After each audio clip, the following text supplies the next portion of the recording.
One-sided diseases, aphorism 172 to 184. So one-sided diseases are chiefly chronic diseases with one or two principal symptoms which obscure almost all other symptoms. मतलब ऐसे chronic diseases जिसमें patient हमारे पास बहुत ही कम symptoms लेकर आएगा, इसे हम लोग क्लासीफाई करते हैं as one sided diseases with internal complaint and one sided diseases with external complaints, जिससे कि जिसमें हम बोलते हैं कि लोकल डिजीजेज जिससे कहा जाता है. सो इंटरनल कंप्लेंट में और दो टाइप से, physical complaint and mental complaint. Mental complaint में हम लोग देखते हैं मेंटल डिजीजेस के बारे में. तो ये वीडियो में हम लोग कवर करेंगे one sided diseases with physical complaint. So one sided diseases with only physical symptoms. In this type, the principal symptoms are related to the physical complaints only. तो इसमें एग्जाम्पल है सबसे पहला a headache of many years, second a diarrhea of long lasting. तो ये सारे cases में patient हमारे पास बहुत ही कम सिम्टम्स लेकर आएगा और जिस पे हम लोगों को उन्हें मेडिसिन देनी होती है. सो treatment part, there is scarcity of symptoms. Scarcity मतलब बहुत ही कम सिम्टम्स होते हैं. एफोरिज्म 175 में दिया है. Most suitable or indicated medicine is to be selected based on these few symptoms. तो जितने भी सिम्टम्स हम लोगों के पास पेशेंट लेकर आया है उन्हीं के बेस्ड हम लोगों को एक सिमिलिमम सिलेक्ट करना है और उसमें भी हमें जो मोस्ट पिक्यूआरस सिम्टम्स है उस पर हम लोग उसको सिमिलिमम देंगे. So select the remedy based on the peculiars symptoms. If the remedy is only partially suitable, this partial minimum will cause development of accessory symptoms of medicine. तो बहुत चांसेस है क्योंकि हम लोग बहुत कम सिम्टम्स पे मेडिसिन दे रहे हैं पेशेंट को, तो हमारी मेडिसिन ये कम्प्लीटली सिमिलिमम ना होकर पार्शियल सिमिलिमम हो सकती है, जिससे कि पेशेंट में कुछ एक्सेसरी सिम्टम्स डेवलप होंगे जो कि हमारे मेडिसिन के सिम्टम्स होंगे. तो ऐसे वक्त पर हमें टोटलिटी बनानी है जो कि old existing symptoms plus accessory symptoms जो अभी हमारे मेडिसिन के सिम्टम्स है वो, और जो पेशेंट के ऑलरेडी जो पेशेंट सिम्टम्स लेकर आया था वो, ये दोनों को मिलाकर हमें एक प्रेजेंट टोटलिटी फॉर्म करनी है. एफोरिज्म 182. और based on this new totality हम उसको मेडिसिन देंगे जो हमारी सिमिलिमम आएगी इस टोटलिटी पर बेस्ड, वो पेशेंट को देंगे. तो ये था हमारा one sided diseases with only physical symptoms के बारे में. नेक्स्ट वीडियो में हम लोग बात करेंगे लोकल मेलेडीज और मेंटल डिजीजेस के बारे में. Thank you. Local maladies, aphorism 185 to 203. हम लोगों ने लास्ट वीडियो में वन साइडेड डिजीज के क्लासिफिकेशन की बात की थी, जिसमें हम लोगों ने one sided diseases with external complaint में लोकल डिजीजेस देखे थे. सो लोकल डिजीजेस ऐसे डिजीजेस होते हैं या ऐसे वन साइडेड डिजीजेस होते हैं where the changes and elements appear on the external part of the body. Now the homeopathic concept of local diseases. तो according to Hahnemann, strictly speaking, doctor Hahnemann बोलते हैं कि कोई लोकल डिजीजेस नहीं हो सकती, मतलब यानी कि कोई डिजीज ये लोकल नहीं हो सकती, because disturbance in one part of the body may generate changes in the other part of the body also, and in each and every disease the entire organism reacts as a whole. So the local diseases are not truly local. For example किसी patient को एक हाथ पर boil आया है तो हम लोग वो पेशेंट को ट्रीट करेंगे, ना कि वो बॉयल को. यानी वो डिजीज़ जो है वो पार्ट की डिजीज़ नहीं है, वो पूरे पेशेंट की डिजीज़ है. टाइप्स ऑफ लोकल डिजीजेस या लोकल मैलेडीज. तो local maladies can be classified according to the cause based on due to the external cause and due to the internal cause. तो external cause की वजह से trivial variety, trivial मतलब जो which is not very serious, and very severe variety which requires the surgical aid. तो सबसे पहले हम बात करेंगे लोकल मैलेडीज में due to the external cause. So local maladies because of external cause, aphorism 186, जिसमें है ट्रिवियल टाइप. ट्रिवियल यानी वो बहुत ही इतना ज़्यादा सीरियस नहीं है. In case of the mild skin injury, it remains purely local owing to the mildness of the symptoms. The vital force can aid it without any medical help. तो ऐसे condition में वो इंजरी अपने आप भी ठीक हो सकती है और उसे हम लोग कोई मेडिसिन ना भी दे तो भी वाइटल फोर्स में वो कैपेसिटी है कि वो उसको ठीक कर देगा. Now in the severe type, on the contrary, if the local malady are because of severe type of external injury, the whole organism reacts and there appears a protective general response, जैसे कि fever, malaise यानी weakness etc. If it is of severe type even surgical aid में be needed. तो अगर severe case है या फिर severe type है जिसमें हमें लोकल मैलिडीज देखने मिल रही है एक्सटर्नल कॉज की वजह से, तो इसमें डॉक्टर हैनमन रेकमेंड करते हैं हमें क्या क्या करना चाहिए। बाय रिडक्शन ऑफ डिसलोकेशन, तो ये हमें फ्रैक्चर के केस में अगर हम लोग उसको मेडिसिन दे रहे हैं बट अगर वो फ्रैक्चर ही डिसलोकेटेड है, उसके बोन्स डिसलोकेट हो चुके हैं, तो उसमें सबसे पहले फिजिशियन का जो टास्क होता है वो होता है कि उसको ठीक करना, जो डिसलोकेशन है उसको कम करना। Second, by bandage to bring together the lips of the wound. तो in the case of external injury हमें जो वुंड हुआ है उसे हमको सबसे पहले उसके जो मार्जिन्स है उसको पास लाकर उसे फर्स्ट एड देना है या फिर उसे बैंडेज करना है, जिससे कि हम लोग हीलिंग की जो प्रोसेस है उसको हेल्प कर सके। Next, mechanical pressure to stop the flow of blood from an open artery. तो कहीं से अगर ब्लीडिंग हो रही है तो हम लोग सिर्फ मेडिसिन देकर ही उसको उस पर नहीं रिलाई कर सकते, सिर्फ मेडिसिन पे हमें वहाँ पर कुछ बैंडेड अप्लाई करके या फिर किसी भी तरीके से पहले वो ब्लड फ्लो को स्टॉप करना है। Now, extraction of the foreign body that have penetrated the parts. For example किसी के उंगली में स्प्लिंटर चला गया, तो वो कंडीशन में हमारी हीलिंग प्रोसेस तभी स्टार्ट होगी जब हम लोग उसका जो वो फॉरेन बॉडी है या वो जो स्प्लिंटर है उसको उस पार्ट से रिमूव करेंगे।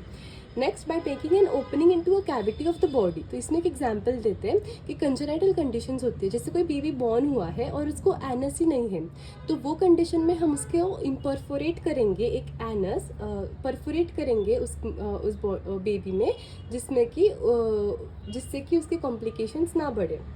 Now, treatment. After removal of the external obstacles, Hahnemann has advised to administer dynamic homeopathic remedy to complete the work of healing. तो ये सारे जो external obstacles है ये सब remove करने के बाद हम उसको homeopathic remedy दे सकते हैं जिससे कि उसकी healing process fast हो जाए। Now, local maladies because of internal cause. So in these diseases, the physician cannot notice any external cause like injury or accident. Here, cause is purely internal and dynamic. इसमें examples देते हैं वो eruption on the lips या on any other part of the body, then whitlow. Such diseases should be treated with internal remedy. मतलब हमें इसमें हमारी homeopathic remedy ही देनी है। Aphorism 190. Now treatment. So formation of complete totality, जैसे कि हम हर एक होम्योपैथी के केस में करते हैं। First, exact character of the local affection plus changes, symptoms and sufferings observed in the patient, symptoms which may have been previously noted. तो ये सारे different types of symptoms को हम लोग को लेकर एक homeopathic remedy इस totality of symptoms के basis पर select करना है। If it is not advisable to use any kind of external application, even the internally administered similimum remedy can't be applied externally. तो हमें ये केसेस में सिर्फ एक इंटरनल रेमेडी ही देनी है, हम लोग यहाँ पे एक्सटर्नल एप्लीकेशन नहीं यूज़ कर सकते। ये जो टोटलिटी ऑफ सिम्टम्स जो हम लोगों ने फॉर्म करके जो हमारी सिमिलिमम आएगी वो भी हम लोग फिजिशियन को पेशेंट को सिर्फ इंटरनल फॉर्म में ही देना है, वो हम लोग एक्सटर्नली अप्लाई करने के लिए यूज़ नहीं कर सकते। In local malady of psoric origin antipsoric remedy is the only solution. और अगर एक्यूट केस है तो हम लोग एकोनाइट, बेला, रस्टॉक्स या merc sol depending upon the case हम लोग उसको एक्यूट रेमेडी एडमिनिस्टर कर सकते हैं। The external applications are not allowed in psoric, syphilitic and sycotic cases as it will suppress the outer local malady. तो in general doctor Hahnemann ने external application को ही use करने से मना किया है। Hello everyone, let's talk about mental diseases today. हमने हमारे लास्ट वीडियो में बात की थी वन साइडेड डिजीजेस के क्लासिफिकेशन की। तो हम लोगों ने उसमें देखा था one sided diseases with only physical symptoms, और उसके दूसरे वीडियो में हम लोगों ने देखा लोकल मैलेडीज़ के बारे में। अभी हमारा ये थर्ड वीडियो है of mental diseases. So doctor Hahnemann is given this in aphorism 210 to 230. Definition: a type of one-sided diseases which although affects the whole psychosomatic entity, but the symptom of the mind and disposition is increased with the decline of the corporeal symptoms. तो mental diseases जो है वो one sided disease का एक type है जिसमें जो person होता है उसका माइंड और उसकी बॉडी साथ में अफेक्ट होते हैं, जिसमें भी उन्होंने मेंशन किया है कि जो माइंड और डिस्पोजिशन के सिम्टम्स है वो बहुत ज़्यादा होते हैं with the decline of corporeal symptoms. तो कॉर्पोरियल यानी बॉडी के जो सिम्टम्स होते हैं वो बहुत कम हो जाते हैं, मतलब हमारे जो physical symptoms physical generals particulars वो काफ़ी कम हो जाएंगे और मेंटल्स हमें बहुत ज़्यादा रहेंगे। अभी इसका क्लासिफिकेशन, तो इसके 4 टाइप्स होते हैं। सबसे पहला mental disease of somatopsychic type, aphorism 216। Somatopsychic इसके नाम में ही है, from body to mind. Okay. Second, mental diseases because of some exciting cause. तो जैसे हमारे एक्यूट डिजीजेस होते हैं जहाँ पे हमें एक पर्टिकुलर एक्साइटिंग कॉज पता होता है, वैसे ही हमें ये मेंटल डिजीजेस में उसका कॉज पता होगा। Third, mental diseases of doubtful origin. तो इसमें हमें उसका ओरिजिन नहीं पता होता डिजीज़ का, कि वो सोमैटिक है या वो साइकिक है। अगर वो सोमैटिक है तो it goes into the first category, अगर वो साइकिक है तो it goes into the last category. So mental diseases of psychosomatic type. तो साइकोसोमैटिक मतलब from mind to body, aphorism 225। तो एफोरिज्म 216, 221, 224 एंड 225।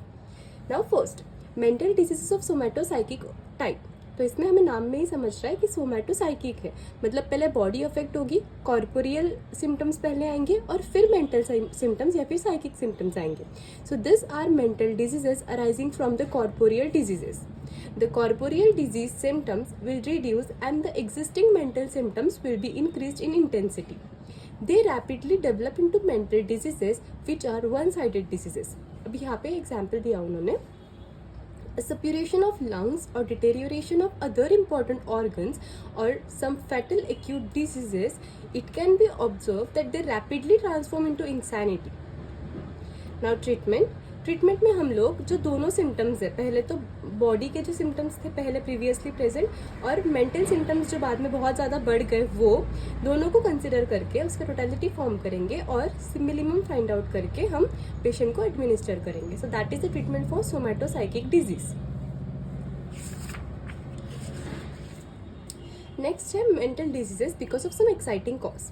तो इसमें हमें एक एक्साइटिंग कॉज, एक प्रॉपर कॉज पता रहेगा, वो पेशेंट या पेशेंट के जो रिलेटिव्स रहेंगे वो हमें एक कॉज बता पाएंगे। फॉर एग्जांपल किसी की डेथ के बाद कोई इंसान में वो मेंटल सिम्टम्स आ रहे हैं या फिर after accident. So all these are mental exciting causes. Mental diseases like insanity और मेनिया में suddenly break out as an acute disease in patients ordinary calm state.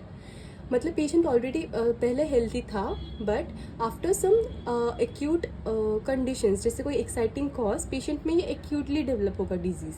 Causes क्या हो सकते हैं? तो from fright, vexation, abuse of spiritual liquids etcetera.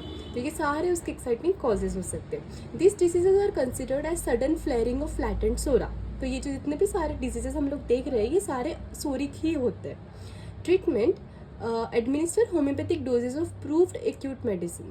तो हम लोग एक्यूट मेडिसिन देंगे based on the totality of symptoms, जिनका मेंटल स्टेट हमारे पेशेंट के मेंटल स्टेट से सिमिलर हो वो, followed by an antipsoric treatment. तो हमें हर जगह याद रखना है कि मोस्टली वन साइडेड डिजीजेज सारे सोरिक ही ओरिजिन के होते हैं। तो सबसे पहले हम लोग जब पेशेंट एक्यूटली आएगा तब हम इसे एक्यूट मेडिसिन देंगे, followed by antipsoric treatment in order to prevent the recurrence. तो एंटीसोरिक हम लोग इसीलिए देते हैं क्योंकि हमें उसके जो रिकरेंस होता है वो रोकना होता है।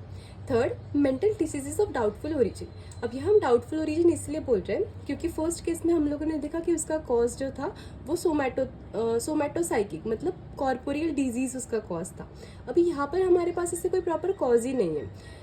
There are certain mental diseases where it is difficult to ascertain whether they really arise from corporeal disease or from any other psychological factors. तो कोई mental disease का cause वो purely mental है या फिर वो corporeal disease के बाद हुआ है ये हमें यहाँ पर नहीं पता होता। इसके examples है faulty education, bad practices, corrupt morals, neglect of mind, superstition और ignorance।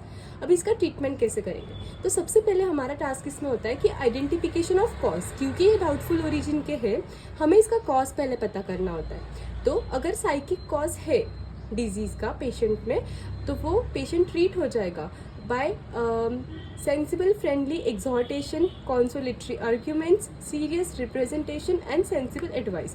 इसका मीनिंग होता है कि हमें उसको काउंसलिंग करना है, तो पेशेंट को काउंसलिंग से बेटर लगेगा अगर उसका साइकिक कॉज है।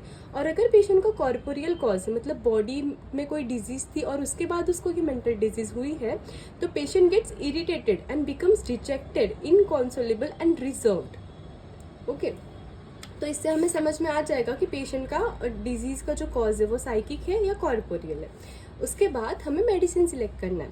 तो अगर साइकिक ओरिजिन का है उसका डिजीज़, तो treatment should be done as of the mental diseases of psychosomatic origin. मतलब ये जो लास्ट पॉइंट है, mental disease of psychosomatic origin, इसमें जिस तरीके से हम लोग ट्रीटमेंट देंगे वही ट्रीटमेंट हमें ये पेशेंट को देनी है। इसमें हम लोग क्या करते हैं, तो हम लोग psychotherapy, proper diet and regiment and antipsoric treatment देते हैं।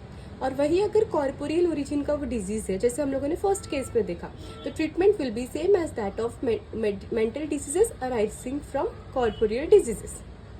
Last, mental diseases of psychosomatic type, मतलब these are purely mental diseases arising from some psychological factor. So mental disease that arise because of prolonged mental disturbance such as continued anxiety, worry, vexation, wrong and frequent occurrence of great fear and fright. Treatment psychotherapy देंगे patient को, display of confidence मतलब counselling करेंगे, friendly exhortation, sensible advice, diet and regimen second point, and thirdly हम उसको antipsoric treatment देंगे. So this was all about the mental diseases. Thank you.